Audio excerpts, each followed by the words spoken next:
Pour installer des WC suspendus, nous allons utiliser les éléments suivants. Un niveau à bulles, un nécessaire de mesure et traçage, une perceuse, un jeu de clé à pipe, un marteau, un tournevis, une scie à métaux, une boîte à onglets, une clé à laine, une lime, de la colle PVC, une clé plate, une clé à molette, une pince multiprise, un cutter, un pistolet à silicone et un maillet. Nous aurons besoin d'un bâti WC et ses accessoires, d'une cuvette de WC suspendue et ses fixations, d'un abattant et des accessoires, d'une plaque de commande, de liquide vaisselle ou de graisse silicone, d'un flexible d'alimentation, d'une cartouche de silicone, de tourillons, de filasse, de pâte à joint et d'habillage. Étape 1. Poser le bâti WC. À l'aide d'une clé à pipe, commencez par dévisser le réservoir et ôtez-le du bâti. Placez le joint torique sur la sortie du réservoir du bâti. Puis placez un second joint torique sur le tube de descente et insérez ce dernier dans le tuyau correspondant sur le bâti. Astuce: utilisez un peu de liquide vaisselle ou de graisse silicone pour faciliter l'emboîtement du tube. Revissez le réservoir sur le bâti ainsi que la petite vis en dessous du tube de descente pour consolider l'ensemble.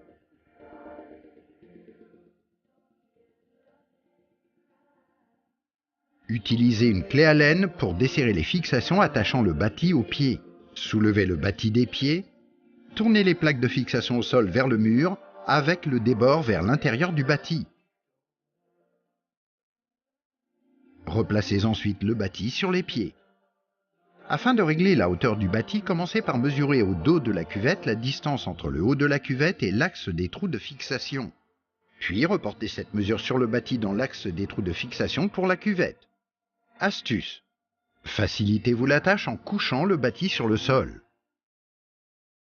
Réglez enfin les pieds à la hauteur souhaitée en laissant une distance d'environ 45 cm entre la base des pieds et le repère du haut de la cuvette. Serrez complètement les fixations des pieds. Redressez le bâti et utilisez le niveau à bulles pour vérifier qu'il est droit. Sur le bâti, déclipsez le collier de fixation pour la pipe d'évacuation. Nous allons mettre en place la pipe d'évacuation afin de vérifier son positionnement sans réellement la coller. Insérez la pipe d'évacuation dans le tuyau d'évacuation et vérifiez la longueur. Coupez-la si nécessaire. Clipsez la pipe d'évacuation dans le collier, puis tracez un repère entre la jonction de la pipe et le tuyau d'évacuation. Retirez le bâti et la pipe d'évacuation. Poncez légèrement les extrémités à fixer. Retirez la poussière à l'aide d'un chiffon. Enduisez l'intérieur du tuyau d'évacuation et l'extérieur de la pipe d'évacuation avec de la colle PVC et insérez la pipe d'évacuation dans le tuyau d'évacuation jusqu'au repère. Positionnez le bâti dans l'axe sur la pipe d'évacuation. Maintenez la tige filetée de fixation sur le mur, repérez la longueur requise et sciez-la. Vissez un écrou sur l'extrémité de la tige filetée et insérez-la dans le trou de fixation murale du bâti. Depuis l'arrière, vissez légèrement un deuxième écrou de blocage sur la tige filetée. Vissez la tige filetée dans le support et placez un repère à l'emplacement où les trous devront être percés. Faites de même pour la seconde tige filetée. Marquez les points de fixation au sol à l'aide d'un crayon. Retirez le bâti. Retirez les supports des tiges filetées. Percez le mur et le sol et placez des chevilles appropriées. À l'aide d'une clé à pipe, fixez provisoirement les supports au mur. Replacez le bas du collier de fixation. Replacez la pipe d'évacuation dans le collier et placez le bâti à son emplacement définitif. Vissez les boulons au sol, serrez complètement les supports muraux, puis ajoutez un troisième écrou sur l'extrémité des tiges filetées à l'aide d'une clé plate et d'une clé à pipe. Serrez ensuite le collier autour de la pipe d'évacuation. Pour les installations existantes, bouchez les tuyaux d'arrivée d'eau et d'évacuation pour éviter toute odeur désagréable. Étape 2. Effectuez les raccordements. Coupez l'arrivée d'eau. Appliquez de la pâte à joint sur le filetage du flexible. Enroulez le filetage de filasse et lissez à nouveau avec la pâte à joint. Raccordez le flexible à l'alimentation en eau à la main, puis serrez à l'aide d'une pince multiprise. Vissez le robinet sur l'entrée du réservoir, puis serrez l'écrou entre le flexible et le robinet à l'aide d'une pince multiprise. Dans notre cas, l'arrivée d'eau est à droite. Si elle est à gauche, reportez-vous aux instructions du fabricant pour inverser l'entrée du réservoir. Repérez, puis à l'aide d'un cutter, retirez l'obturateur à l'emplacement futur du flexible de raccordement.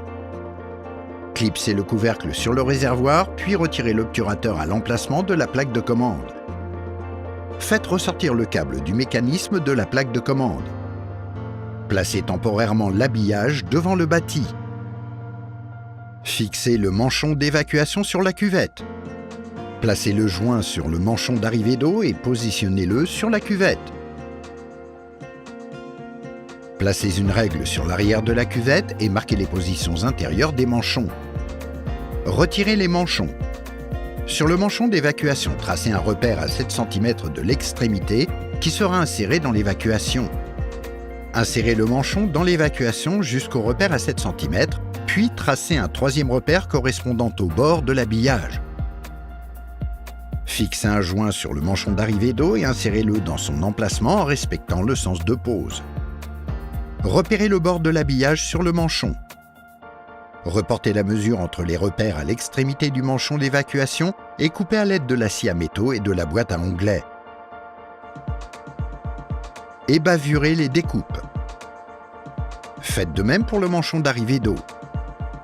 Après avoir retiré l'habillage, insérez le manchon d'arrivée d'eau dans le bâti, puis le manchon d'évacuation sur la cuvette.